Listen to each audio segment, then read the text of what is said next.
Jurors had 15 counts to consider in all. That means that in the amount of time, the 3.5 hours they spent deliberating today, they only spent 14 minutes on average per count. A neighbor across the street heard the young boy's cries around 1:17 in the morning and he called 911. But Mr. Liddy was asleep for 3 more hours, then woke up, went to his back door, and noticed his son was missing. Not only is the current extremely strong here, it's also causing several eddies along the river. You can see this counterclockwise formation. That's the current pushing back upstream. Most of these vehicles were left unlocked, a lot like this vehicle you see here, and they took a lot of things. And a lot of them were mainly electronics and cash.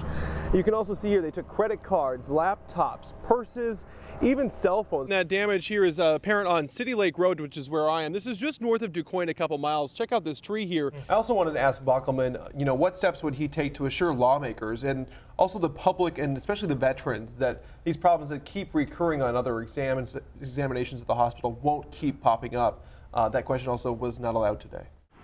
Tammy Lloyd buried her grandmother Wednesday in Harrisburg. The entire family understood that Edith Lucas paid for her funeral years ago, but they quickly learned that money is nowhere to be found. I was in shock.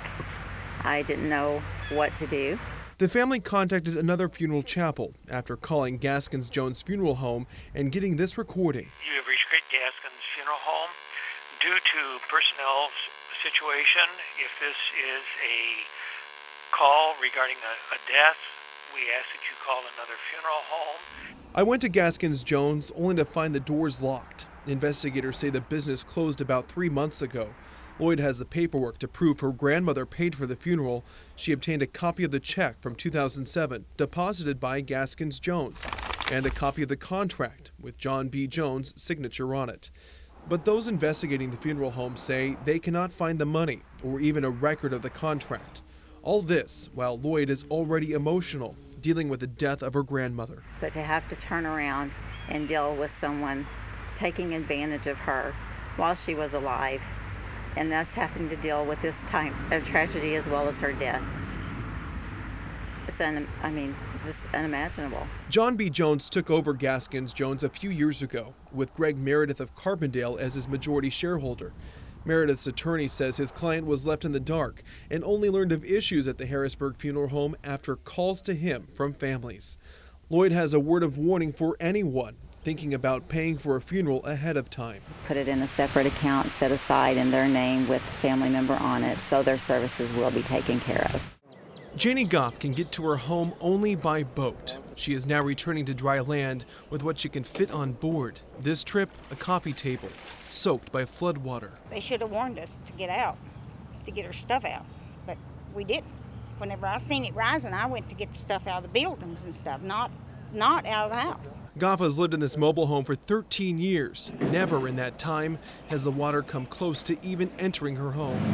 As she and her neighbors haul out what they can, they add up the losses. The emotion still raw, the water still rising. I have insurance, but not flood insurance. You can't get it, and nobody here does. This is Janie Goff's mobile home over here behind me, the brown one. She says when she was notified by officials to get out Monday afternoon, the water was already rising above her knees. Just a few hundred yards away, the Barkley Dam roars.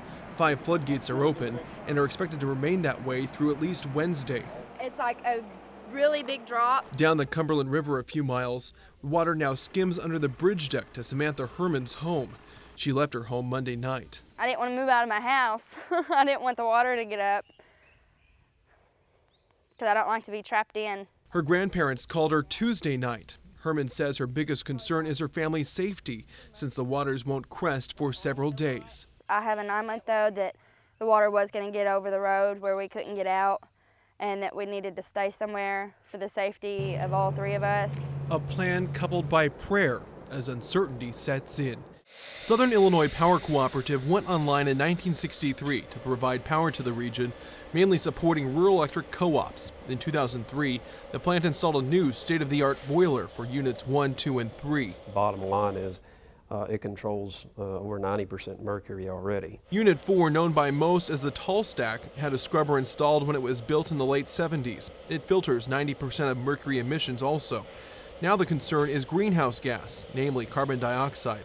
The federal government wants coal plants in the Midwest to cut their emissions by half. It's anywhere from 40 to 50% reduction And when you get into that neighborhood, there's no technology that's ready for me to go purchase from a vendor to install that I know will work. And what's coming out of the stack right now is just water vapor, steam, and that's because it's being filtered all the way through the process, and that's due to this scrubber over here to the right. Now that scrubber has a whole bunch of series of shelves, pretty much conveyor belts, and it's running all that sludge through to make sure it doesn't end up in the atmosphere. Older plants in the state don't control mercury and other emissions as much as SIPC. John Mead with SIU's Coal Research Center says just look north. One has to be careful in correlating, is this an Illinois coal issue versus is this an issue of how Illinois power plants are operated. When acid rain was a concern, the plants controlled sulfur dioxide and nitrogen oxide by buying their coal from western states, which also has a higher content of mercury. Now the federal push to cut greenhouse gases has projects like FutureGen on the table. The clean coal power plant is slated to be built in Mattoon, Illinois. FutureGen is a very low pollution plant, and that goes for mercury along with the familiar pollutants of sulfur dioxide and nitrous oxides, along with carbon dioxide, which is the new issue. Marion police are saying very little about what led up to Tina Pickens' death, nor who is responsible at this point. But I have confirmed that her boyfriend was arrested early this morning in Carbondale. Police taped cordons off Tina Pickens' home. A red seal on the front screen door makes sure the scene is still secure. Neighbors say they are too afraid to talk on camera, worried relatives of Pickens may retaliate. But they tell me she was home Wednesday afternoon, getting ready to go to work. That was the last time they saw her. Police say Pickens never made it to work Wednesday. Coworkers at Hyatt Reservations called police, asking them to check on her. At 11:50 Wednesday night, Marion police discovered Pickens dead in her home. Police are not saying how she died, but performed an autopsy Thursday afternoon. Carbondale police say they arrested someone connected to the Marion case early Thursday morning. Williamson County deputies say 47-year-old Patrick Williams was booked into their jail Thursday for violating his bond conditions. This is not the first time Williams has violated his bond. On New Year's Eve of last year, court documents state Williams hit Tina Pickens multiple times, causing swelling to her right eye and a cut to her forehead. He bonded out 10 days later and was ordered to have no contact with Pickens. But 2 weeks after that, he was arrested again for domestic battery and violating his bond conditions. Court records state he slapped Pickens in the face. He was arrested again for contacting Pickens on February 5th and again on June 7th. That time, investigators say Williams was beating on Pickens' front door and provoked a breach of the peace. Williams posted $75 bond on the 28th and returned to Pickens again. And again, police arrested him on July 22nd for pulling and shoving Pickens. He bonded out of jail this past week.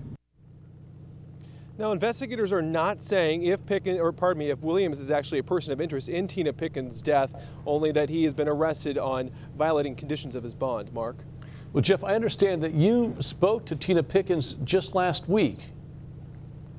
That's correct, Mark. I did talk to her on the phone, and at the time she had called me because she was worried about her own safety as well as a jeopardized relationship with the police department, as she put it. We'll talk more about that relationship at 6 o'clock, as well as circumstances surrounding another shooting, which involved Pickens and a police officer here at this home 2 years ago. Jeff, officers have been to this house before. They have, Eden, and so have we. This was the scene of a double shooting here 2 years ago this month. In fact, Tina Pickens was shot by her husband right here on these front steps.